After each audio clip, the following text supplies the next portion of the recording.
night may be long and the dark may be deep, but the answers are there to be found. Whether it's the normal, the abnormal, or the paranormal, you're in the right place. Let's go beyond reality. Welcome to the program. Tonight will be disturbing discussion. Anytime you talk about true crime, it can get disturbing, but that's kind of the fascination we have with it. I don't know what the attraction is, but almost everybody has the interest in watching television shows or documentary films or things like Making a Murderer or The Staircase or even true crime podcasts. They're very, very popular because people have this morbid curiosity. And in some cases, it's just, the truth is stranger than fiction. And when you hear these stories, you just can't believe they're real, even though you know they are. So we're going to have one of those discussions tonight. Our guest, Mary Kay McBrayer, is a true crime author. She's written a book called America's First Female Serial Killer, Jane Toppan and the Making of a Monster. This is a story that I was completely unfamiliar with until I stumbled across her book. And it's one that you should be familiar with because it's so unbelievably horrifying what this woman did and when she did it. Mary Kay is also a host of a podcast called Everything Trying to Kill You, which is a horror movie comedy podcast. So we'll learn a little bit more about that as well tonight during our discussion with Mary Kay. If you're joining us for the first time, please make sure you subscribe to the channel, whether you're watching us on Twitch or you're watching us on YouTube. Please subscribe and or follow. There's no fee for subscriptions on YouTube. There is a fee on Twitch, but if you use your Amazon Prime account to subscribe on Twitch, then there is no fee. Otherwise, you can just follow on Twitch, and that way you'll be alerted to us. And if you're a first-timer, thanks for being here with us tonight. All right, let's go to break. Let's get our guest on the line. We have a lot to talk to Mary Kay McBrayer about, because not only is she a true crime author, and we're going to talk about her book, but she's also a horror film fan, which, as all of you know, I am as well. And being the promoter and organizer of the Scaricon series of horror conventions, I bet you we're going to have a lot of ground to cover when it comes to horror film conversation tonight. So hope you're ready for that one as well. Again, it's break time. We'll get our guest on the line, and we will be right back. It's Beyond Reality. Please support the program. Go to patreon.com/Johaw. That's JOHAW. Tonight, we're going to have a multiple topic discussion. We're going to start with one of the things that seems to be taking America by storm. I don't know if it's the world, but we're going to have the conversation about it. But true crime stories are very, very, not just interesting, but popular. People want to hear about these stories now. And I don't know when it started. I used to, and I still do actually, watch a show called Forensic Files and another one called Cold Case Files. And then anytime a documentary would show up about a true crime case, I would watch that. Things like, obviously, Making a Murderer, The Staircase. I watched one the other day. What was, the Cheshire murders or something like that, about the killings in Connecticut. Very, very fascinating stuff. And it's something about this morbid curiosity that we all possess that makes these stories come alive. And then we have people like our guest tonight, Mary Kay McBrayer, who does the research, takes the time to compile it, and put it into a form that we can learn from it and enjoy the story, even though it is a bit of a disturbing story. So, Mary Kay, welcome to Beyond Reality. It's a real honor to have you with us tonight. Oh, I'm honored to be here. Thank you so much for having me, JB. So we're going to talk about your book, your interest in true crime. We're going to talk about your podcast, your interest in horror films. We're going to talk about all those things. But before we do that, let's learn a little bit more about you. Tell us about yourself. Okay. Right now, I'm holed up in my apartment in Atlanta, just like everyone in Atlanta. Yeah. I am a long-time reader, a long-time writer, always been fascinated with sort of macabre stuff. Like, for example, I just took a dollhouse out of my mom's attic, and I'm redoing the interior from different literary horror scenes. So, like, the upper level is the yellow wallpaper. I'm working on the kitchen, which is going to be, we have always lived in the castle. So that's kind of what has been going on with me today. But at large, I wrote the America's First Female Serial Killer, the story about Jane Toppan. And I co-host and co-founded a horror movie podcast that is also comedy, because that's how we handle stuff that we can't handle. It's through like making fun of it or making fun of ourselves for not being able to handle it. There's some real truth to that. There's some real truth to that. In many situations, particularly in a scary movie type situation, laughter seems to be one of our defenses, doesn't it? I think so. I mean, I think that's why it's parodied so much too, is because, especially with the very scary, like The Exorcist has been done to death. It's like been completely satirized forever. But I think that's why, is because it is so disturbing that you can't really compartmentalize it unless you have something to superimpose over that sort of film trauma type of thing that happens. Yeah. You listed a couple of things here. You're obviously interested in true crime stories, and you mentioned a macabre fascination. I understand that completely. You mentioned horror films. I understand that completely. There's a third thing here. We're going to talk about this too. I noticed on your website that you've either had or have a ghost in your house or something.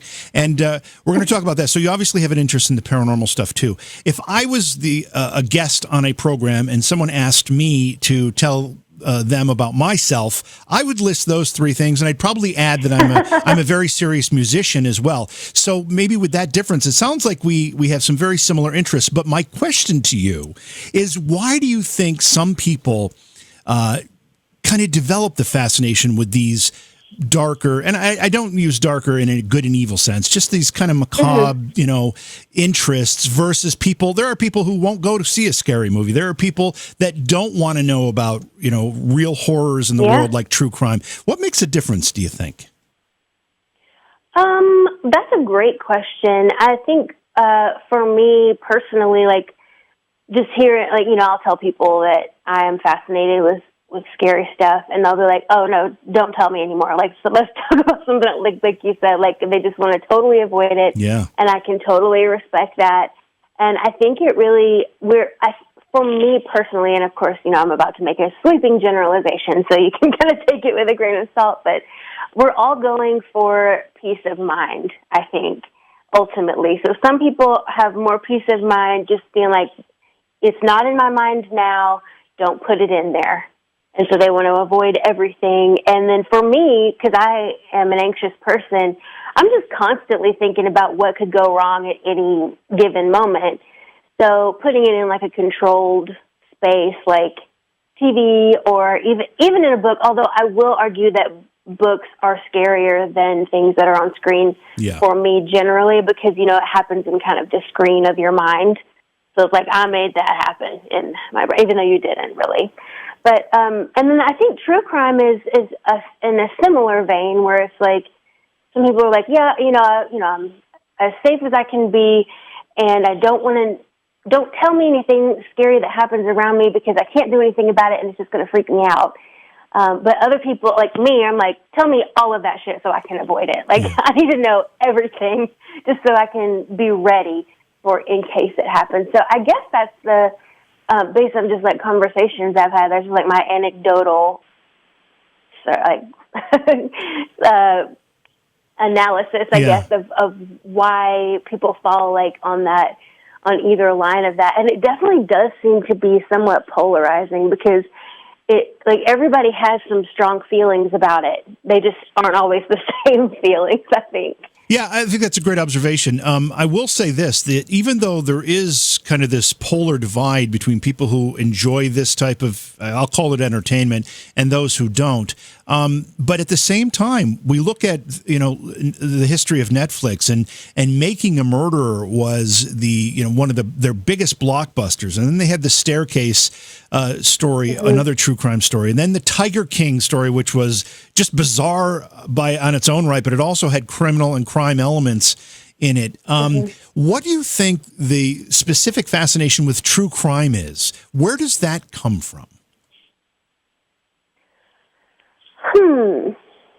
I think that, anytime something is based on a true story, or you see like that title card, or you hear something on the news, it resonates more deeply with a lot of people, because it's an actual person and not just a character. I mean, I don't know that I feel that way about it necessarily, but that seems to be one distinction that people make. I think it's just as disturbing when they're fictional because that still came from someone's mind. Yeah.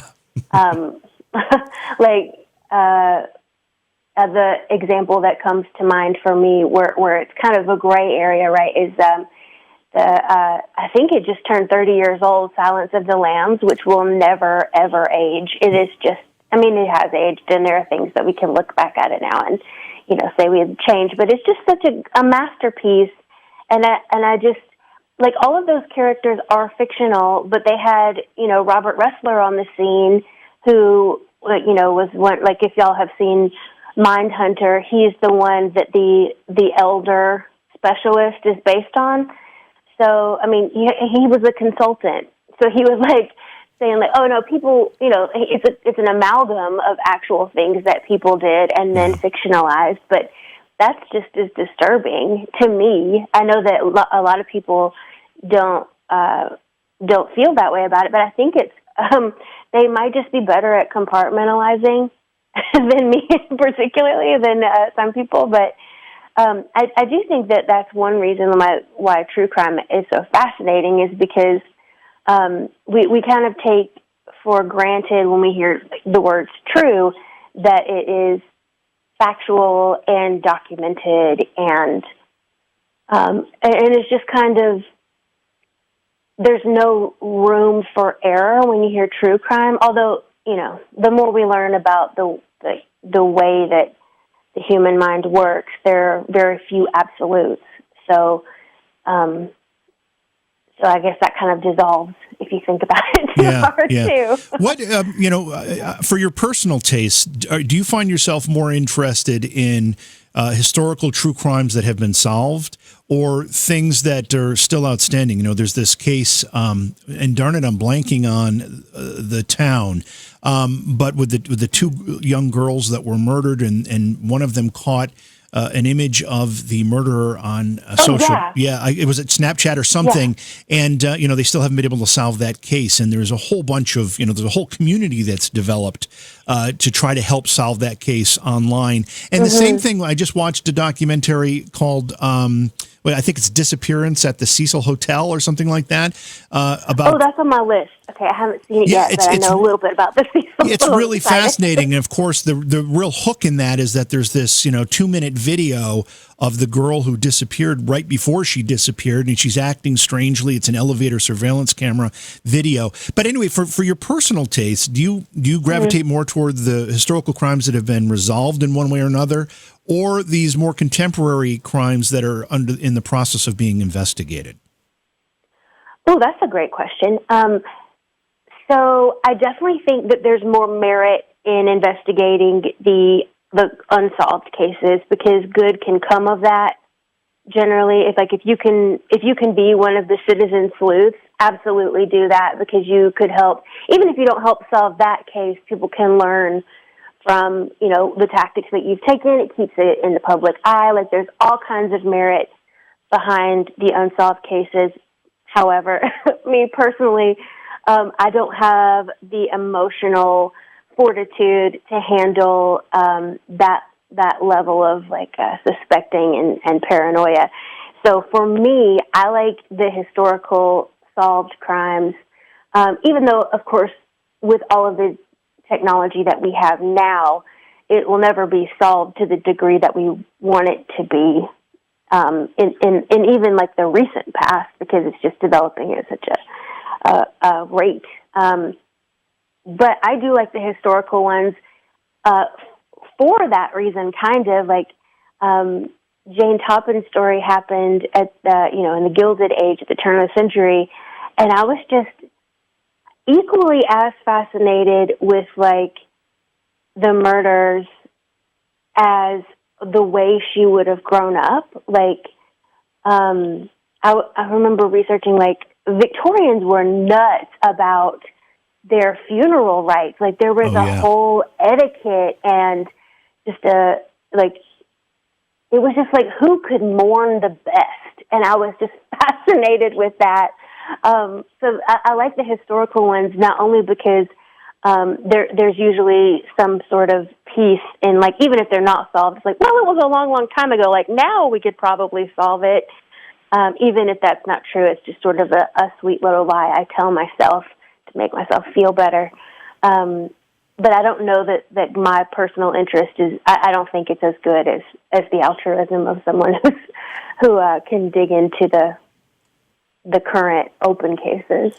By the way, the case that I was referencing was the Delphi murders, the Delphi case. Okay. Just to Yeah, I couldn't think of the name either, but I have heard of that story, and I feel like that one, they're going to get that person. I feel good about that. Mm-hmm. That case. Yeah, well, they've certainly got some tools to work with, so let's keep our fingers crossed that they find that culprit, because that person deserves to be behind bars. Absolutely. Obviously, you've written a book called America's First Female Serial Killer, Jane Toppan and the Making of a Monster. When did this person first enter your radar? When did you learn about the case? So I actually heard her story on a podcast, and it was, it was like, here's a story about this person. And as I was listening, I just was unsatisfied with the amount of information they were giving, because it just, from the jump, like, it just seemed like so many traumatic things were happening to her that I was like, yeah, I mean, I get it that she killed dozens of people, and I understand that she is evil and a monster, but I really feel like there's more to this story. So I heard her story maybe 6 or 7 years ago, and I, as a curious, inquisitive person, I was like, I'm going to go look up more about her. So, you hit Wikipedia, which I know we take it out with a grain of salt as well, but, they have sources on Wikipedia, so then you can go there. And I ended up finding another book about her by Harold Schechter, whom I adore. Like, if y'all are into true crime, he is the man. He's the talking head. I really can't cite him enough, because I learned so much from his book.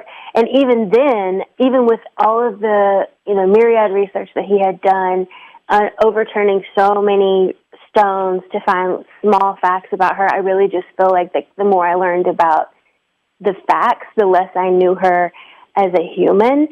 And that was interesting to me, because I would have assumed that, for America's first female serial killer, someone has sensationalized it. There's got to be, a TV show about her or something. And I couldn't find anything outside of, kind of dead-ended there.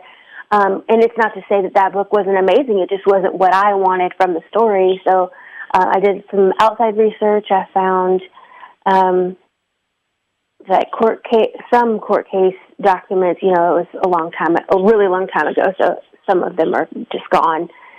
But so I heard it on the podcast and just decided that wasn't the story the way that I wanted it to be told. So then I went and told it in the way that I thought it should be told, which sounds super vain, which I have accepted and made peace with and moved on from. Well, I think it's important that you found a story. You felt as though the whole story wasn't being told, and it's important that we do tell the whole story. So I don't think that's a sign of vanity as much as it is a sign of you wanting it to be thoroughly told, and that's certainly admirable. That's very kind of you. I had not heard about Jane Toppan and her crimes, I know. which is very bizarre, given, and we're going to get into some of these details, but given how extensive she murdered. I mean, something like she confessed to 31 murders, and they think there may have been more. Why is this one of those stories that is kind of buried in underneath the pile of history here? Well, that's like the question that I was like, this is egregious. Like, why don't we know her? Like, this is such it just to me felt like such a textbook case of like early intervention could have saved so many lives. And and so that's one of the reasons why it stood out to me, is that no one had, like, where is she at? Like, we have so many things about, the big famous, male serial killers, especially in America.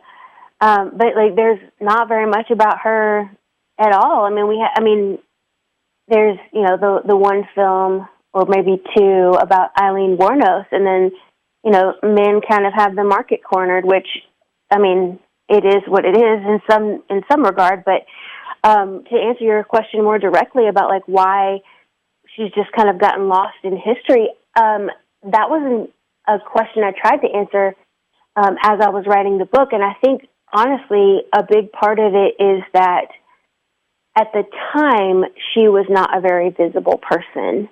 And when I say that, I mean like she was working class. So she was an indentured servant. She was an orphan and an indentured servant. She was indentured out from the orphanage. And then in her late 20s, she decided to make a career change because she was not, you know, she couldn't really provide for herself outside of that family, even though she had been emancipated. And she decided to become a nurse, which, I mean, that's very hard, heroic work now.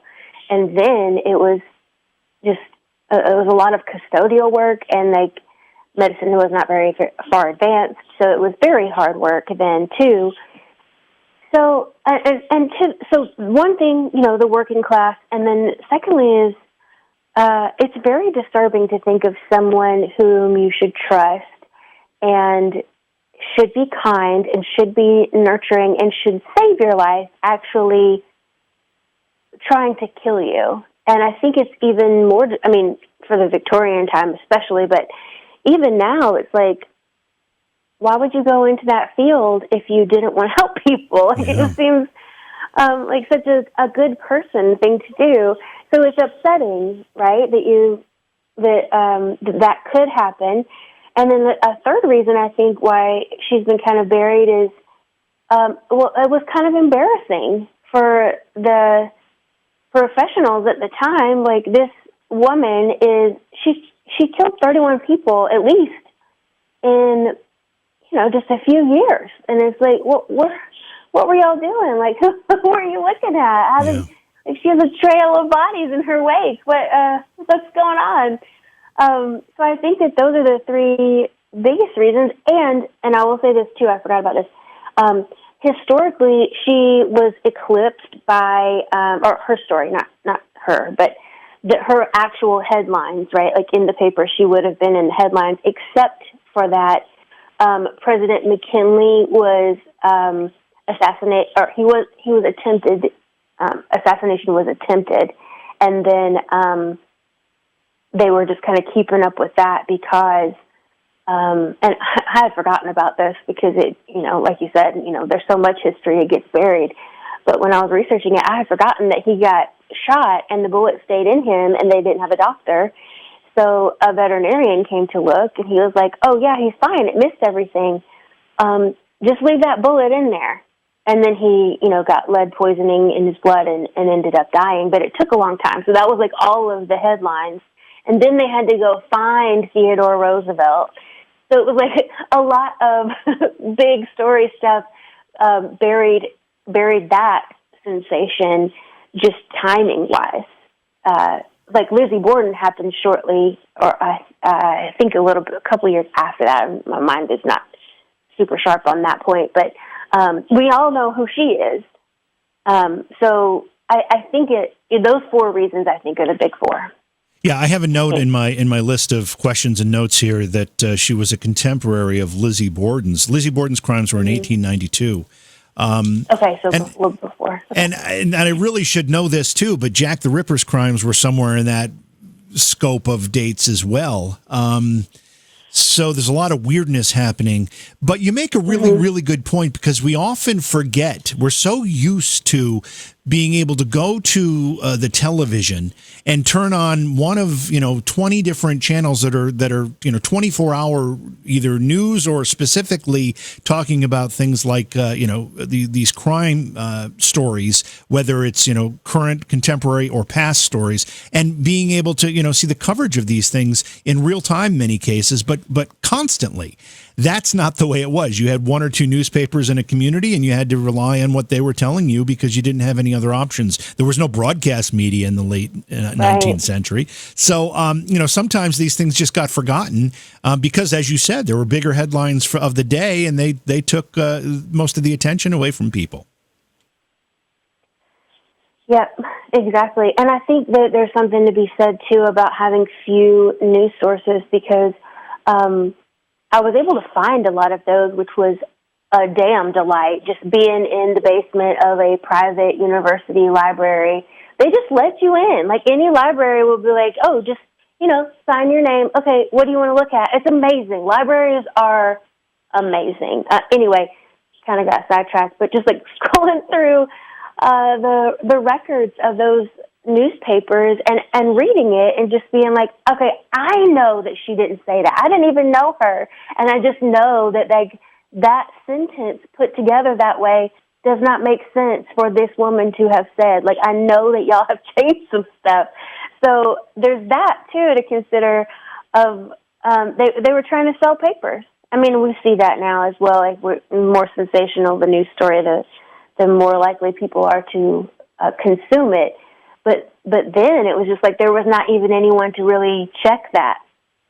Like there were just a few news sources, and you trusted them. All right, so let's talk about, and you've touched on some of this already, but let's talk about Jane Toppan, because let's talk. I mean, as we get to know this woman, we certainly aren't going to be able to excuse her crimes, but as you said, it's what made her what she was. That's a really big part of this story, and once you understand that, it starts to paint a picture that you can see there was trouble in this pot that was about to boil over. Mm-hmm. So tell us about her childhood, who she was, from her roots. Okay, so to your point, I wanted to talk more about how she became a monster than what she did that was horrible, because I don't know, I just felt like that was more respectful of the victims, and and the other parts had already been done. So, like, why redo that if you want to know more about, the individual crimes and the court case? Someone else has done that. Definitely recommend those books. But for me, yes, I wanted to talk about the series of cascading failures that the society that she lived in sort of inflicted upon her. And so I'm not really in either camp as far as nature or nurture goes, right? Like, we know that hurt people, but we also know that not all hurt people hurt people. And we know that, like, not every, like, it's a squares and rectangles situation, right? Like, it doesn't work. It's not very linear. Right. So what I wanted to explore in the book is, was there like a specific moment when she went off the rails, or was it more of a snowballing, gradual culmination? And I think I landed on the latter because, honestly, the line that got my attention when I heard the story on the podcast is that she and her elder sister were. This is not the line. This is just sort of like amping it up. So when I deliver the line, you'll be ready for it. Okay. So she and her sister were the youngest in a family of either 2 or 4. The records are different, and they were the children of Irish immigrants in the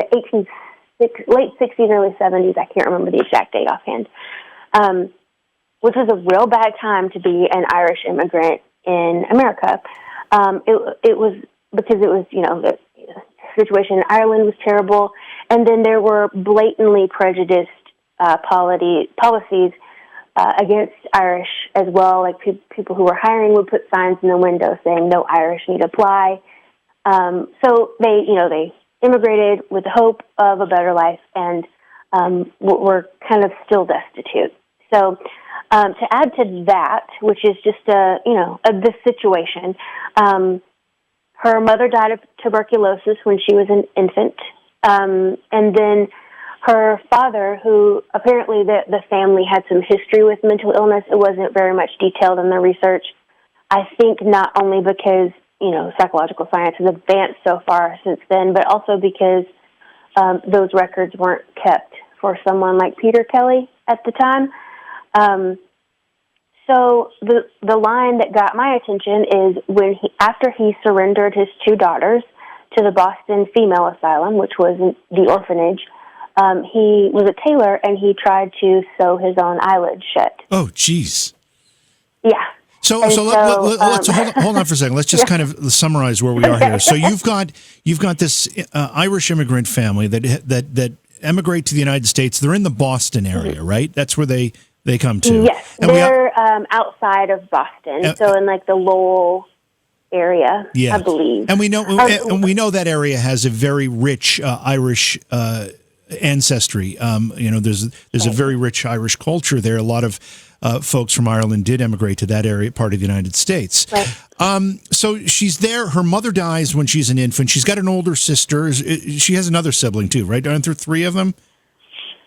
So the records are not super clear about that. Like sometimes there's 4, sometimes there are 2.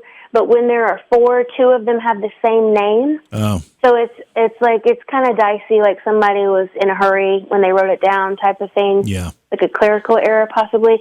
So I'm not sure about that, but it does make sense to me that he would if there were 4, keep the elder children because they could kind of provide for themselves. Or help take care of him. So the father decides that he no longer wants to have to take care of the 2 younger girls. One of the 2 younger girls, the youngest, I am assuming, and her name isn't Jane Toppan. It's It's Honora. What's her real name?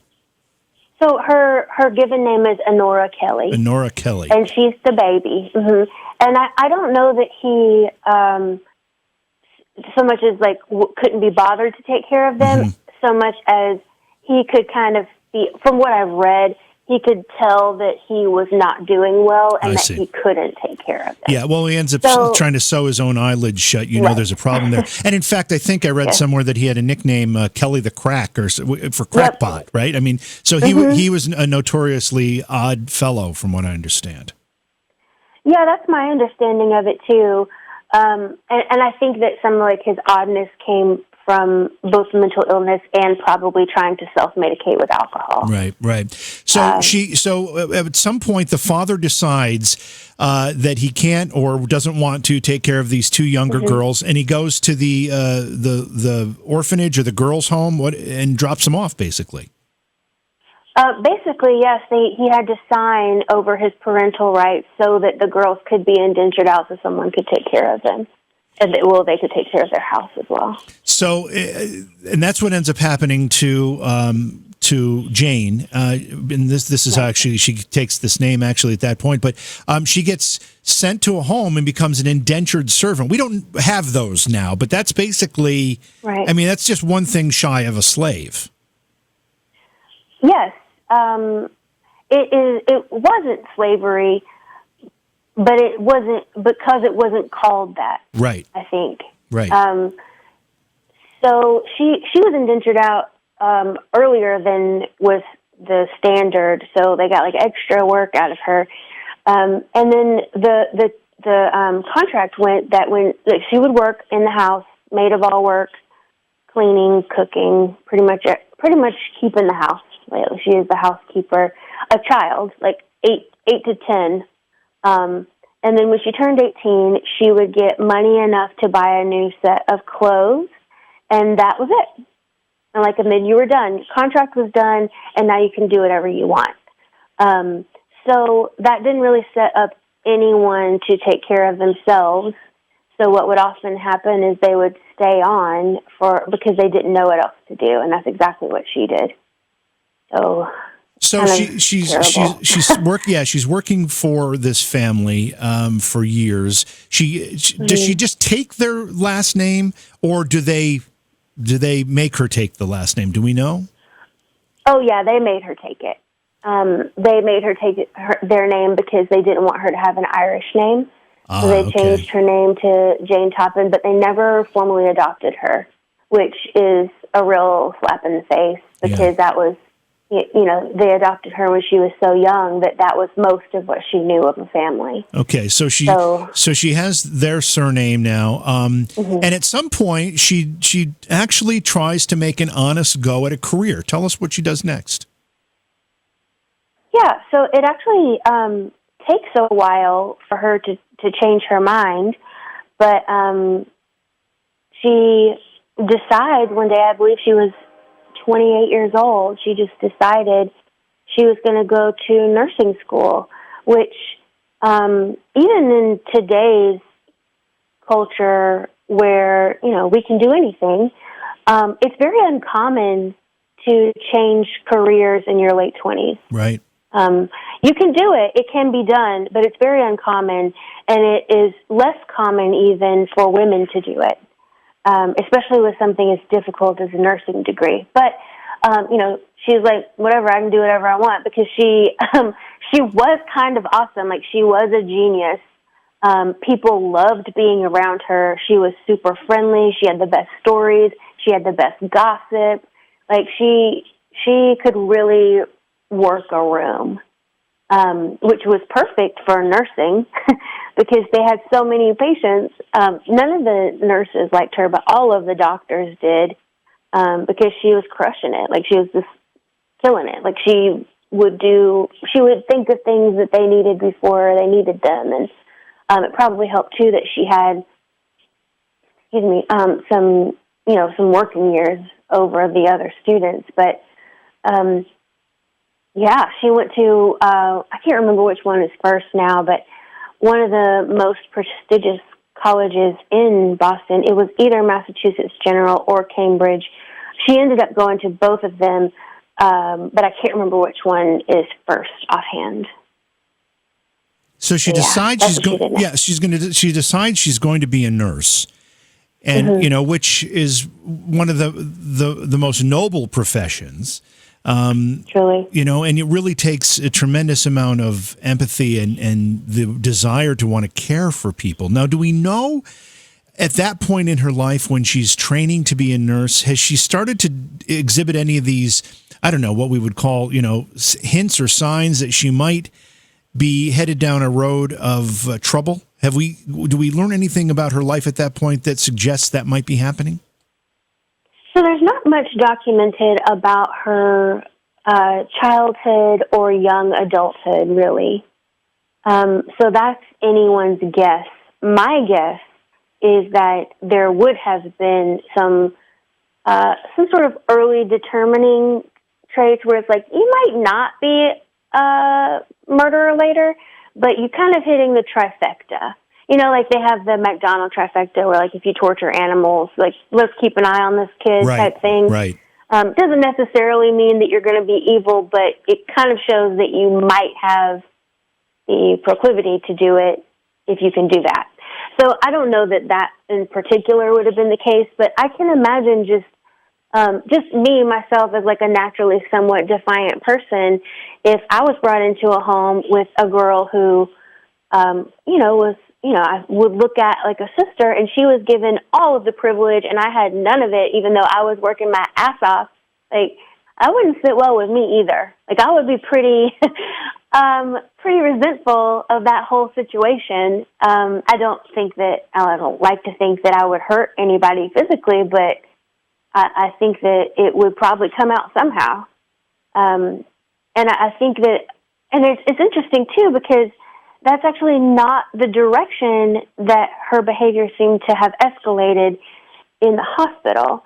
So she actually really loved a lot of her patients and didn't want them to leave, so she would make them sicker at first. Like, that's how we think it started. Yeah, so is that a form of what we call now Munchkin Syndrome, or is it something similar to that? Are you familiar with that? Yeah, I'm somewhat familiar with Munchausen's, but I think so. It's kind of the way a perversion I've understood it maybe. is that you believe the person. Like, if you're the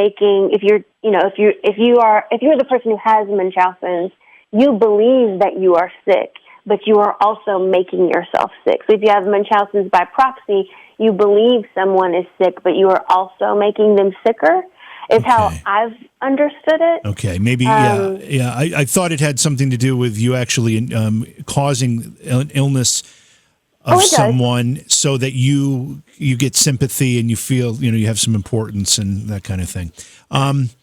If that's the case, then yes, definitely, I think so. Okay. Maybe I've just misunderstood it. This woman at some point says that her ambition in life was to have killed more people, helpless people, than any other man or woman. Now, that is not, that is a big departure from someone who is a caring, nurturing person. When does the murdering start? How does this start? So I do take issue with that line, even though it is from her confession, because I don't know, it just seems so wild. So you don't think she actually said that? You don't think those were her words? I don't know. Mm-hmm. I don't know. I have my doubts. Okay. It is written down that she said it, so we take it in stride, But it just seems like maybe she did. I mean, she was pretty arrogant, and that seems to be the sort of thing that very narcissistic people do when they are found out, is they get mad when you get the story wrong. No, you that's wrong. I was smarter than that, and they'll correct you. So, that could be, it could be authentic for sure. But to your point, it is a very different sort of attitude from don't go, stay a little longer. So how did we get there? I think the way that I understand that it happened and the way that it happens in the book is that she kind of likes the thrill of, or not kind of, she is fascinated with the thrill that she gets from pushing someone very close to death and then bringing them back. So she experiments a lot on her patients who are already very sick, and like we've talked about before, like medical science was like, maybe wash your hands once in a while, it doesn't matter. People were dying of hospitalism, which is basically sepsis. It was real bad. Yeah, they didn't really understand the transmission of diseases and bacteria and how you can get. They just didn't understand it.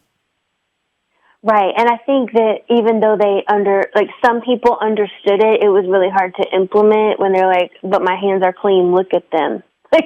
So I think that is a big part of it, and. Yeah, so even so, when she was experimenting, it gradually got more intense. She would give a different cocktail, and she got really smart with mixing the different substances that she would inject or administer orally or by enemas later if the person was unconscious, so that the symptoms of each of them would mask each other. So a doctor would come in to inspect and be like, I don't know, maybe a stroke? They wouldn't be able to tell. Yeah. Because one would dilate the pupils, one would contract them. It was a smart way to go about it, even though it is very disturbing. So she just got sloppy, and then when her patients started to fear from her, she was like, okay, that's fine. I can take care of myself. So from there, it escalated even more because she started to then exercise those experiments on people that she knew. Right, outside of the hospital. Outside of the hospital. Correct. Yeah. Yes. And it seems to be that her list of victims includes, whether they were patients, but people that she didn't really have any personal relationship with, to people that she actually wanted to kill. Right. It kind of went opposite from the patterns that we see most often with serial killers. Is usually it's someone they know first, and then they want to do a stranger because it is more thrilling, and they don't know, they can't predict every outcome, but with her it went opposite, which is interesting, and which is a reason why I think that she should be studied, because I think there's a lot to learn from that. Although, documentation is not super solid factually, not to the degree that we want it to be now. But yeah, she started exercising those on her patients one-on-one, and she got really frustrated with dealing with like whiny people. So she would be like, all right, I'm going to just put you to sleep. And then we'd just get really frustrated with them and be like, okay, I'm tired of this, and kind of murder them. One of the stories that I read about her, she murdered an entire family that she was working for. There was I don't know, there's 4 or 5 of these family members that all died, starting with the wife and then the husband and then some siblings, I don't know, and then maybe even a maid because she wanted the job. How is it that somebody can be in a household and 4 or 5 people die around you of odd circumstances and nobody points the finger at you right away?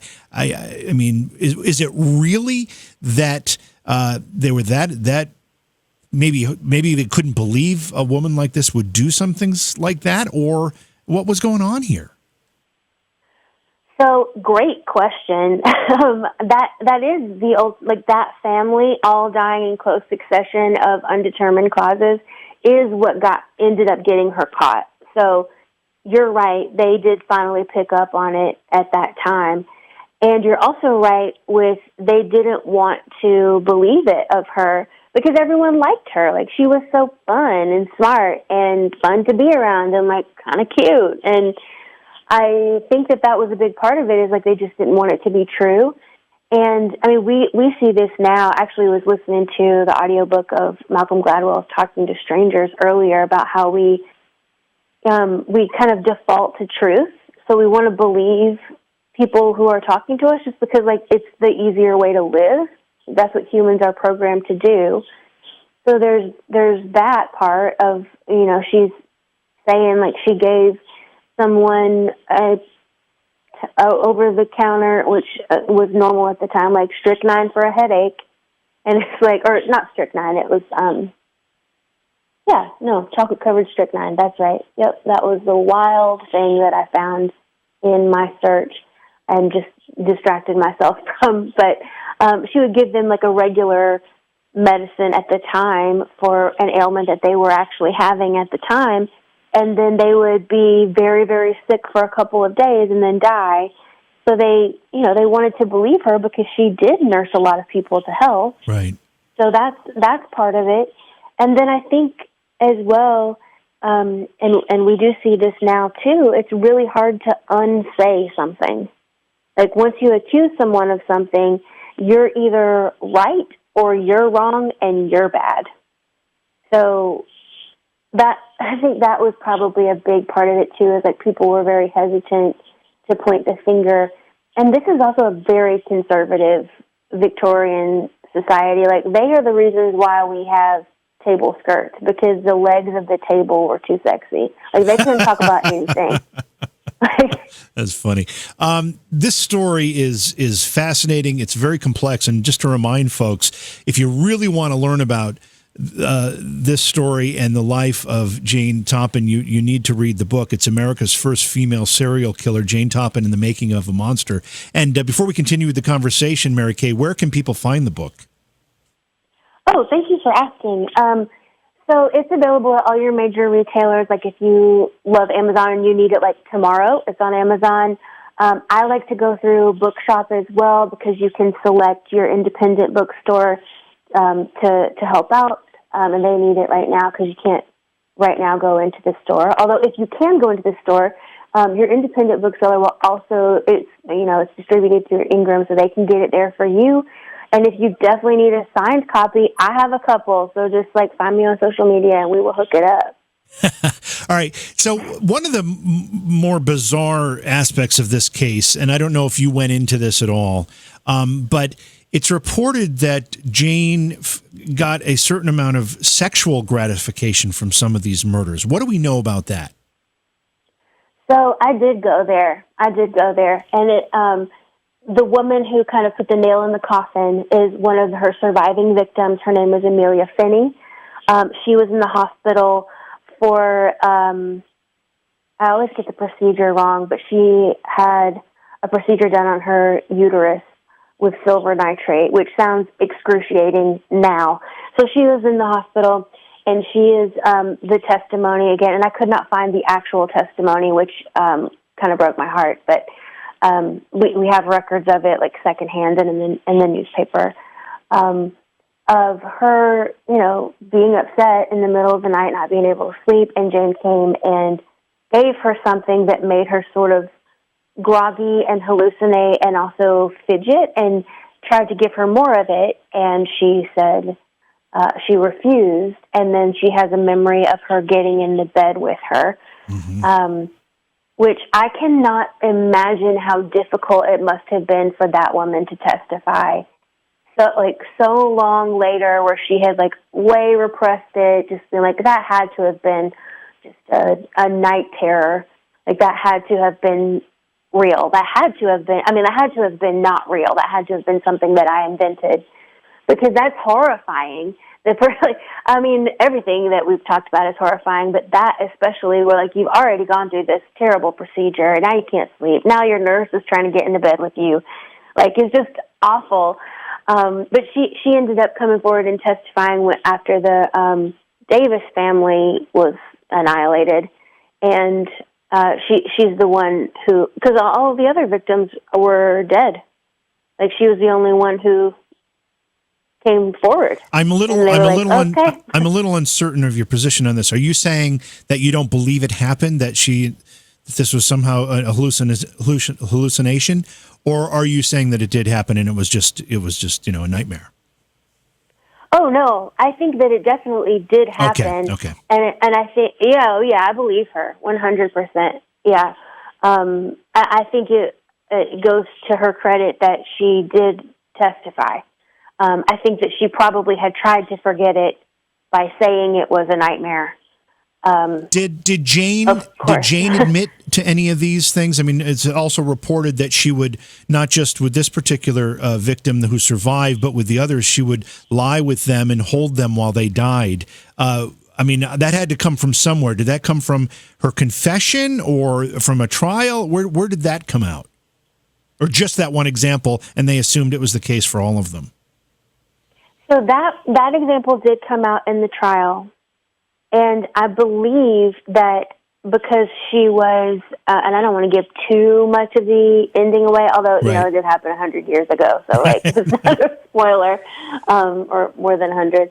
But she was committed to another asylum, and while there and while being admitted, she met with psychiatrists that they then called alienists. So I believe that is where that information was more explored. So from her therapy sessions in the asylum? Is that what we're talking about? Mm-hmm. Wow. Mm-hmm. Well, I don't know if it would have been therapy sessions. I think it would have been more like a criminal processing with a psychologist present. I see. Type of thing. Yeah. I think.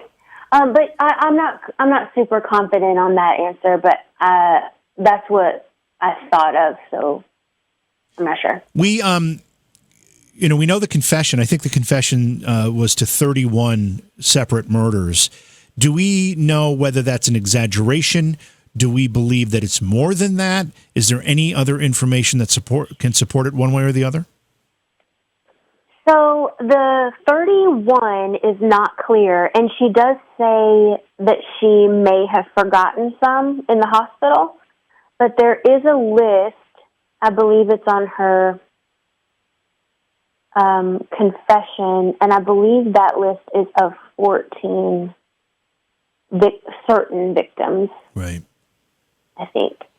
So at least that many, and probably more, and maybe much more. Let's see. Yeah, about 12. Yeah. It's an amazing story. We have about 10 minutes left with you, and I want to change the topic for a little bit. But once again, the book here is called America's First Female Serial Killer, Jane Toppan and the Making of a Monster. Again, available essentially everywhere you can you can find books, Amazon and other places. But I want to talk a little bit, while in the time we have left, Mary Kay, about some of your other work. You do a podcast. Tell us about the podcast. Okay. Yes. So I love the podcast. Like, I make the joke after I watch The Crown that the book is my pride and the podcast is my joy. So they're my pride and joy, but separate. So it started with, two of my close friends, and I'm a literature professor. So I used to love to teach scary movies because even if the students hated them, they definitely had something to say about them. So it was like the way to get something out of them. And of course, it was challenged by choice. They got to pick among a selection, the illusion of choice, if you will. But I found myself like,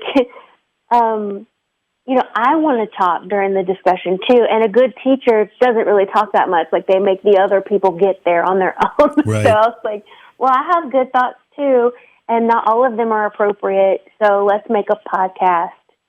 And that's basically what we do. Like, we analyze all your favorite horror movies, some old, some new, some big blockbusters, some indies, some that are horror adjacent. Like, we did The Mummy a long time ago, which is like not horror and probably not a great movie, but so fun. So we talk about anything that has something in it that will kill you, and that's why we named it Everything Trying to Kill You. So it kind of runs the gamut through those. And so I have the literature background. One of my co-hosts, or all of them are writers, but one of them has background in film, and the other writes fiction and works in elder care and is also just a big horror enthusiast. So we talk about it from the points of view, or talk about the films from the perspectives of women of color and marginalized women as well. And we like to have guests on and talk about all our favorite horror movies and what they're doing right and what they missed the mark on a little bit, and how we would never accept an invitation to a dinner party at our boyfriend's ex-wife's house.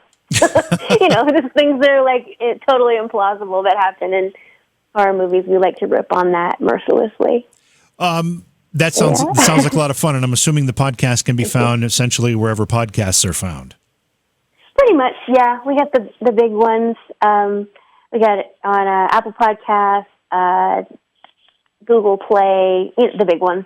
And the show is called Everything Trying to Kill You. It is.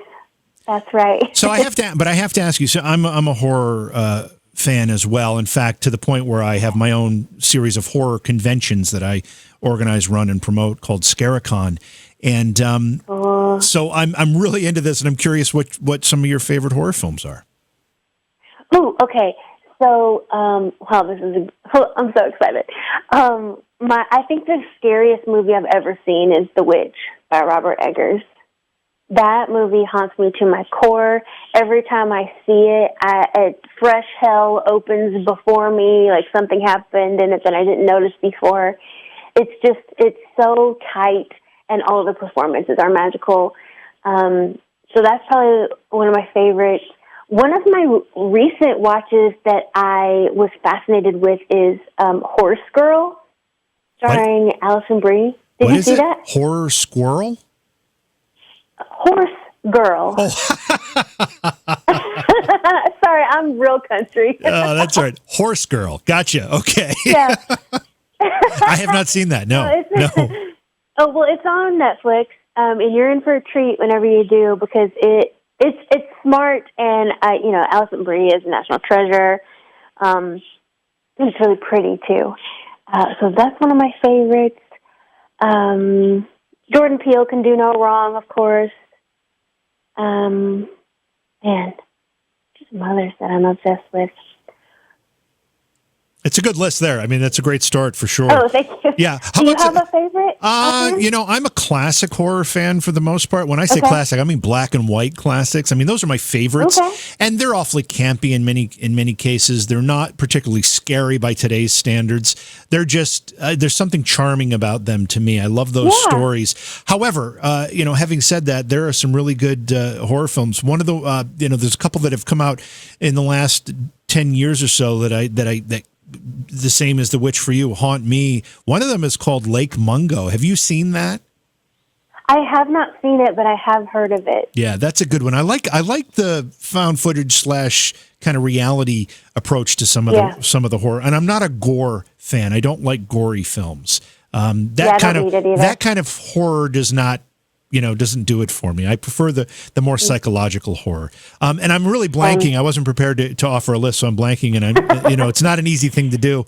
But there are some good ones out there. There's so many, right? It's just like your whole brain is crowded and like, pick me. Oh, I thought of another one too, Midsommar.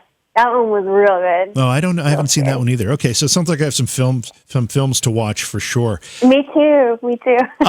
So the podcast, you've got the book, obviously, and I did notice something else on your website that I wanted to ask you about. There's a section called, let me see what it is. Oh, publications, and there's a whole bunch of articles and stuff there. Do you write articles too? Is that what you do as well? I do, yeah. I write essays that are narrative. Like I have one on there about Jane. I have one forthcoming about, or for the same place, about Solitude, who led a slave rebellion while she was 8 months pregnant. When I just fell down a Wikipedia wormhole one day and was like, okay, we need to know this story for sure. So I have that one coming out, and then I also write articles. Like sometimes they're reviews, sometimes they're articles just about so how many Black people were in Europe during the time that Bridgerton is set. We need to know that. So kind of runs the gamut of historical to fun to just outraged at something that happened in pop culture or something like that. But yeah, I like writing nonfiction of all sorts. So there's a big chunk in there that I just try to keep a running list of. The true crime genre, and one of the things, when we just set up this conversation, you said you're a true crime author. Do you intend to write more of these true crime type books? I do, and I'm working on one. I'm still in the research stages right now. About the numbers queen. She ran the numbers racket in Harlem during the Prohibition era. Her name is Madame Stephanie St. Clair, and she is the baddest bitch in the game. Like, she stood down Dutch Schultz, and I just, same with the other two women, I had just never heard her story until one day I did and was like, okay, what have we been doing in school? Why aren't we hearing about this? So, yep, that's the one I'm working on next. It's less murdery, more gangstery, but still murdery, just not as much. Yeah. What about? Yeah, I love all of that. What about? I've thrown out a bunch of true crime documentaries. Any of those that particularly appeal to you? Whether I've mentioned them or not? The one that I've seen a number of times because I just need everyone to see it is Mommy, Dead, and Dearest, about Gypsy Rose Blanchard. You know that one? I've seen. I haven't watched it, but I've seen it listed. Yeah. So that's the one that I thought of first. I do like the true crime documentaries. I will say though, any real footage or 911 calls just make me really upset. So I kind of have to go in with ready to fast forward over those parts, just because if they're real, it's ooh. Yeah. Which is kind of a paradox because I write about that all the time. What is the big deal of? I don't know. Yeah, you can hear the real terror in people's voices, and that's a tough thing to handle.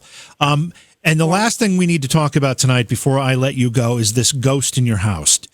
Is it in your current house? And tell us the story. How do you know you have a ghost in the house? Okay, so I want to tell you it's not a real ghost. Okay. My grandmother, who passed away just over a year ago, she was a widow, and she lived in this beautiful house by herself full of artifacts and antiques. And I went to her house, just to visit with her while she was sick. And I was going to go to the bathroom, and at the end of the hall, there were these two dress mannequins wearing all white Victorian nightgowns. I'm looking at them right now. And at the end of the hall, and I just busted a U-turn, and I was like, Grandmama, why do you have these ghosts at the end of the hallway? And she goes, oh, that's to scare off intruders. They come in here and try to get me. and then she left them both to me when she died, so I have them in front of my window right now. So it scares off intruders. Oh, nice. Okay, in my house. That's a great story. It's actually heartwarming as opposed to a scary ghost story. Yeah. Well, once again, let people know where they can get the books and follow your work. Okay. My name is Mary Kay McBrayer. So I'm on all of not all of the social media. There's so many now. Goodness. Twitter and Instagram and Facebook as Mary Kay McBrayer. And the book is America's First Female Serial Killer, Jane Toppan and the Making of a Monster, and you can find that at all your major retailers.